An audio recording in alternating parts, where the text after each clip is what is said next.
from Mumbai to Milan. It's difficult to estimate the impact my guest has had on modern Indian fashion. Pioneer, entrepreneur, celebrity designer, fashion guru, and also my friend, Tarun Tahiliani and his wife, Sailaja. Hi, Big T. Hi. Great to have you here. Thank you. We waited a long time for this, haven't A we? long time. But everything's to come when it's right. That's true. You've been making big waves in Italy, Milano, Trying. Bravissimo. Bella. You just showcased in Milan. Yes, I did. And it was very exciting. It woke me up from my own slumber.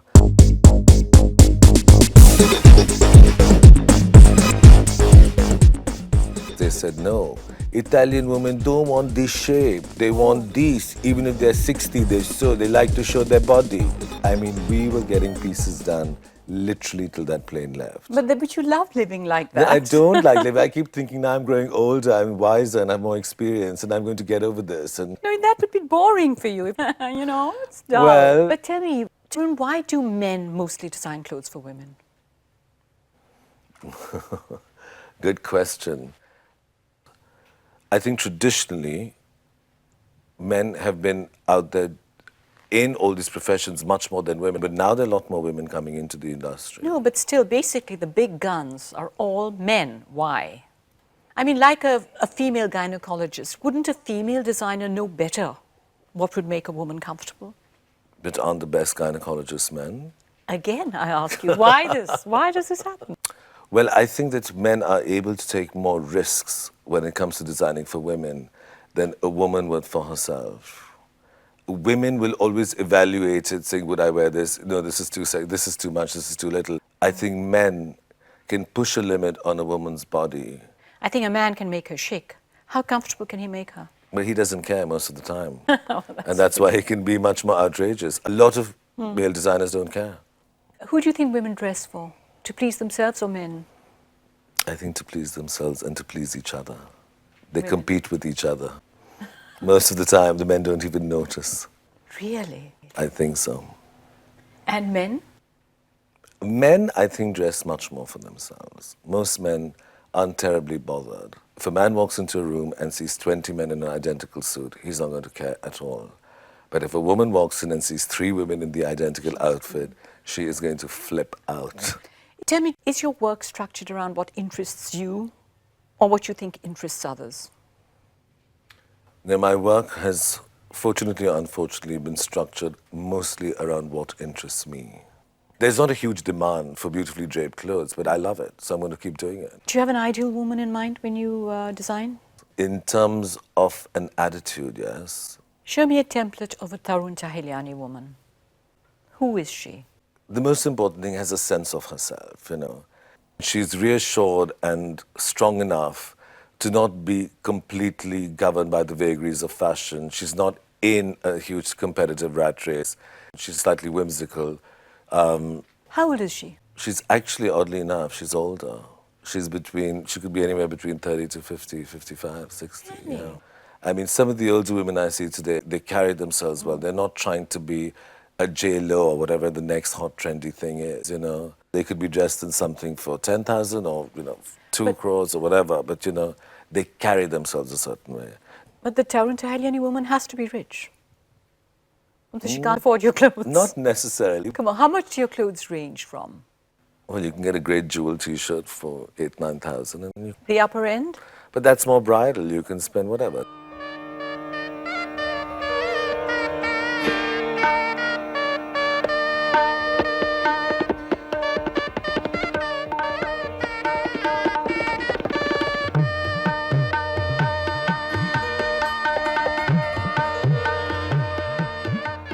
Who's the most stylish woman, according to you, in India? That's a very tricky question. There are Doesn't many. Most stylish woman I dress is a kind of my studio muse, Minal Modi. Absolutely, Minal Modi. I Yeah. think she's the ultimate. Very simple, very clean.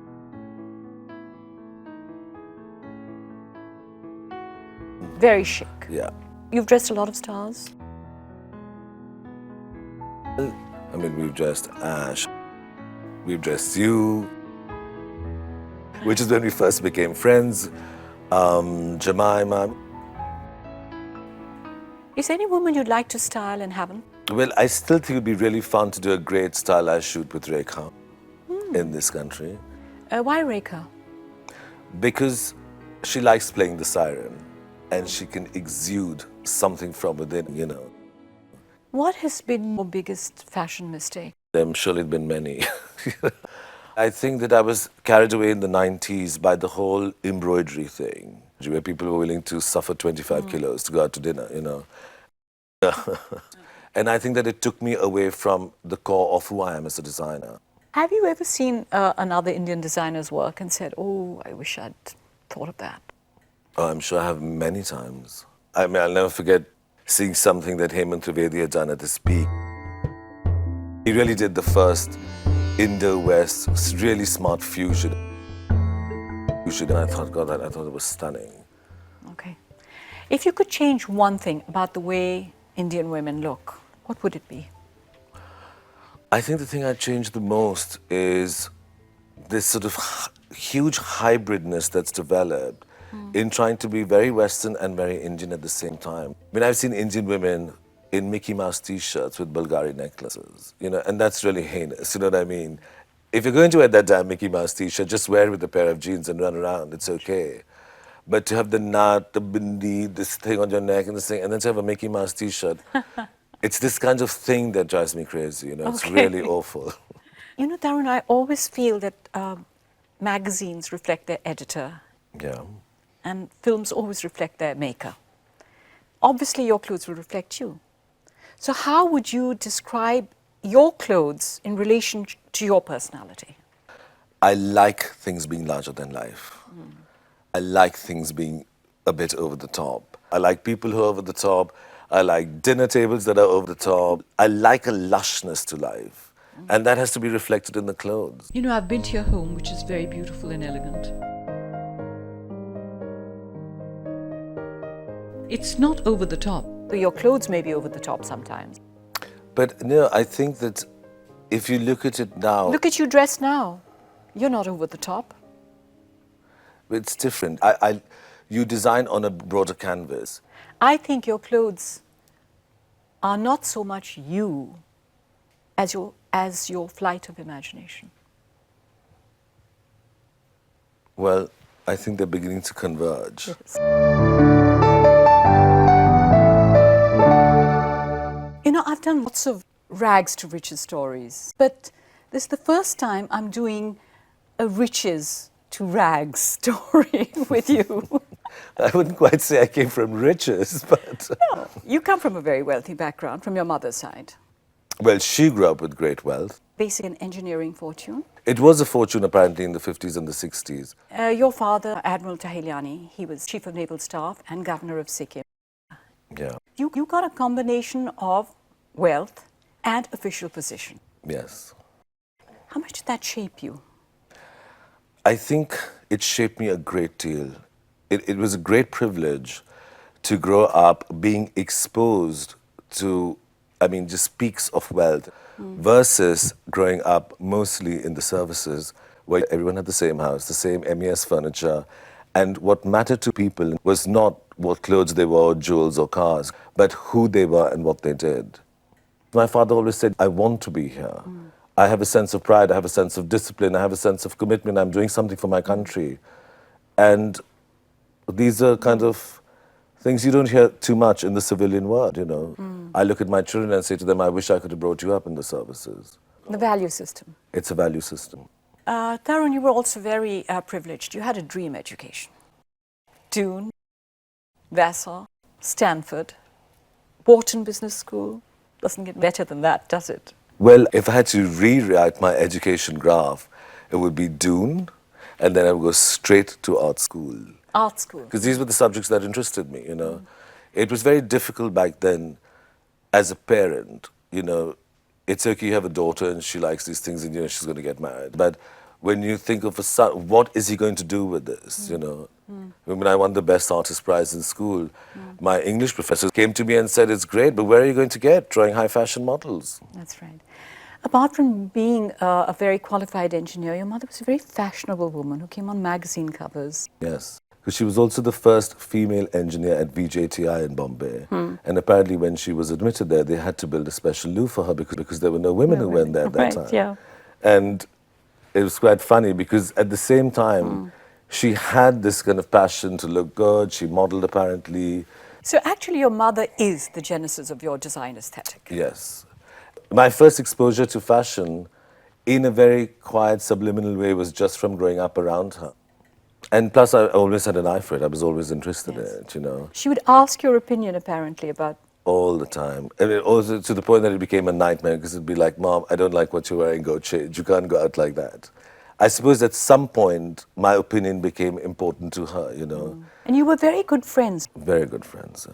You lost when you were 17. Yes, she'd had cancer. And because I was in boarding through this entire period, I saw her at times when she was down, but I didn't live through the whole cycles and the decline that somebody lives through. And as parents, they didn't want to burden you with the tragedy that was unfolding, really. And, you know, she woke up and she didn't recognize me, and it was a really bad attack. How did you deal with it? I think I deal with things by escaping it, and thank God I went back to school in 48 hours. In a way, it takes much longer to deal with it. You know, you come back to the holidays and it's a very different Because home. you haven't dealt with it. Yeah, exactly. You made an album of your mother's fashions and photos, a kind of a collage, didn't you? Yes. After she passed away, I was going through the photographs. You know, you put the things that you love the most, or the images you love the most, into one collective that you can go back to, and it kind of helps you live with the person, you know. Well, looking at those photos today, I can see clearly where your inspiration even now comes from. That's it. Yes. We were a very close family. And you know, when you love people, people never really die. They keep living with you. I mean, maybe this sounds a bit psycho or scary, but you talk to them, you sometimes refer to them. Yeah. I don't think our lives or our feelings are defined or can be defined by points of birth and death. I mean, yes, in a truly physical sense they are. But you know, what you have from somebody lives on long after. I mean, please. Well, I see her today, even though I've never met her in your creations. There you are.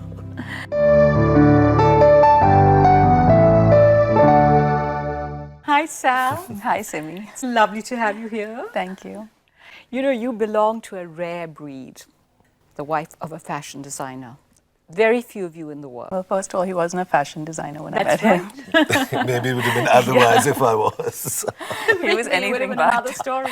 And he didn't tell me he was going to be a fashion designer. So tell me, I mean, you met in the United States when he was studying there? We were in college together. Pennsylvania. Yeah. But I was studying economics and Tarun was studying management and marketing. What drew you together? We met through Tarun's best friend. My best friend, Sunny. And he was always trying to set me up with Sal's best friend. He said, you know, she has this gorgeous best friend, this friend of mine, and you've got to meet her. And we all started hanging out, and, you know. Were you drawn together first because you were Indians? I mean, Sal, in a way, thought she was American. No, kind so, of. well, I grew up in the States. So So you- I didn't have that sense of community, which all these guys who came over from India did. And it was really nice. You went there when you were about 3 years old. I was 2. And even though they lived in New York, we grew up in a very Indian traditional household. We only spoke in Telugu. We only, you know, all the food in the house was Indian. My mother only wore saris. Much more Indian than we grew up in India. True. And then when did the romance come in? About a year later. So we found we were spending a lot of time together. It was completely platonic. But I remember my ex-girlfriend pointing and saying, that's the girl I know you're going to marry. Hang And we out. had no idea. Yeah. And you had no idea? Women normally No have a idea. sixth sense. No, I had no idea. As Tarun normally does things, one day he just popped the question. I mean, very impulsively, I think. Out of the blue. Well, I mean, we had started seeing each other. What do you mean one? About 3 weeks yeah, later. 3 weeks Yeah. later. Yeah, we started dating. For about 3 We'd hung weeks. out. You know, there's a great luxury in going out or dating somebody you've been friends with. There's no pretense. There's no. And you know have so a much laugh, about each yeah. other. We knew about each other's families. But tell me, what was he like in those days? I remember he was very enthusiastic about everything. Still is. And he'd just be so excited about everything, you know, planning things and doing things. Even if they didn't come to fruition, But it as you didn't often matter. reminded me. But it didn't matter. I mean, the fact is that you had the ideas and you had the sense of living life, basically. Still has it. Completely. I think it's more so now. More so again. Now she's not so sure it's such a good thing. You still like it? I really do. I wish I could be like that. He just makes the most ordinary things sound so exciting in the way he describes things. and, Maybe you I'm know. delusional. It's possible. Are you both temperamentally different then? I think we're quite different. How? I mean, Tarun is the eternal optimist and I'm a realist. And you know, whereas I hear Tarun making 20 appointments in a 2-hour period, I'm looking at it and I'm saying, how are you going to meet those deadlines? You know? I did it today. I met Yeah. every deadline. He loves that, Sal. He loves the pressure and that living on the edge and making it to the airport just at the nick And of time. that's before his way of doing it, and I think it's fantastic. So, Sal, you model. You used to be a model for some time, weren't you? Actually, very briefly, Simi, You Help did pay the the Pierre bills. Cardin show, I did. and that was the catalyst that changed his life. I think he was exposed to something that evening that kind of inspired him.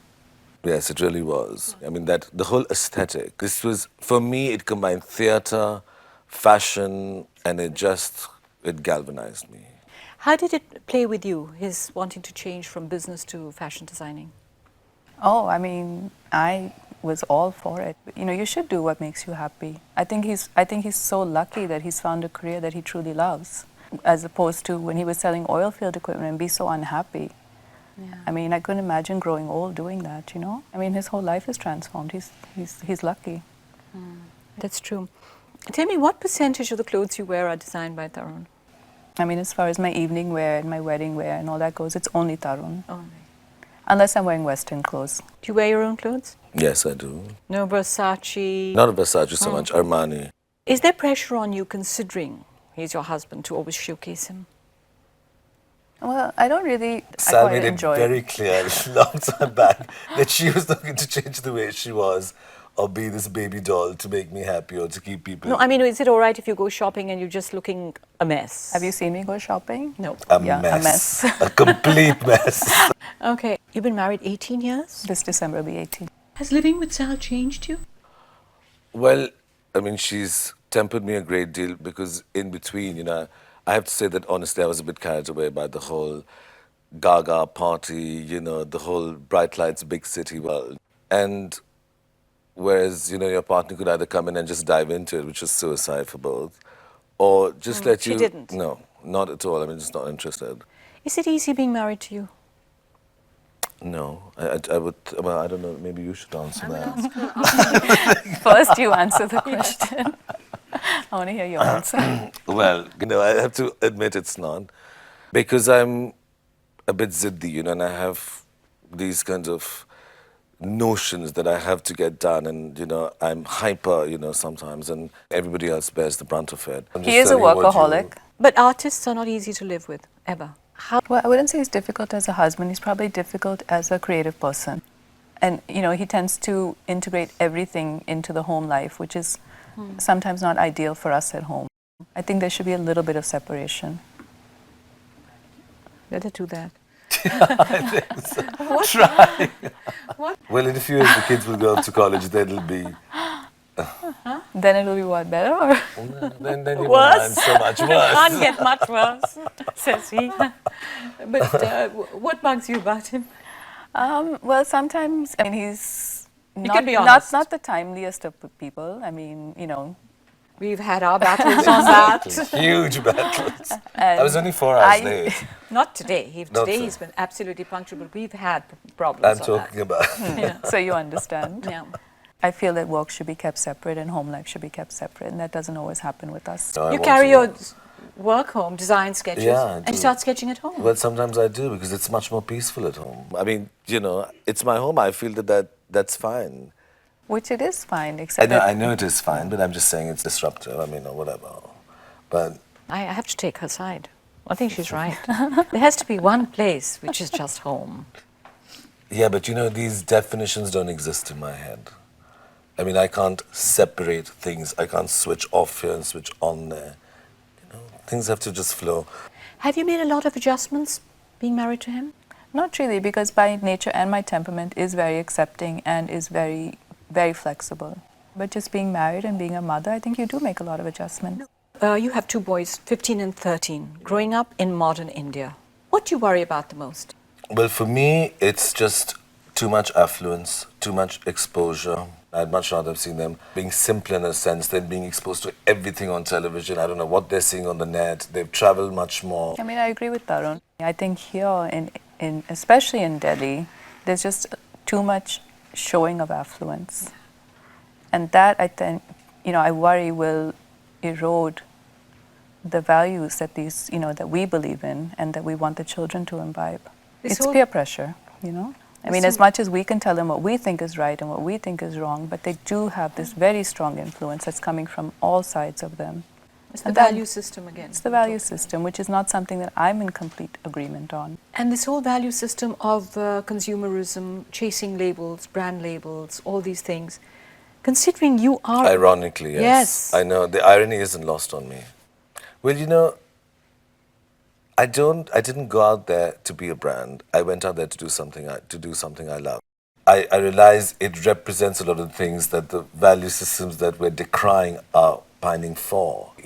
By all means go and get something that's branded because it's great quality, because you love it. But if your life is going to be doing things to show or show off, that's a very different agenda. Sal, is there anything you'd change about him? I'd like him to be a little bit more self-content. I just wish he'd have a little bit more peace within himself, for his own sake. Well, I just hope that your masterpiece design will ultimately be your own happiness in your own life. Thanks, Simi. Thanks for this ride. Thank you.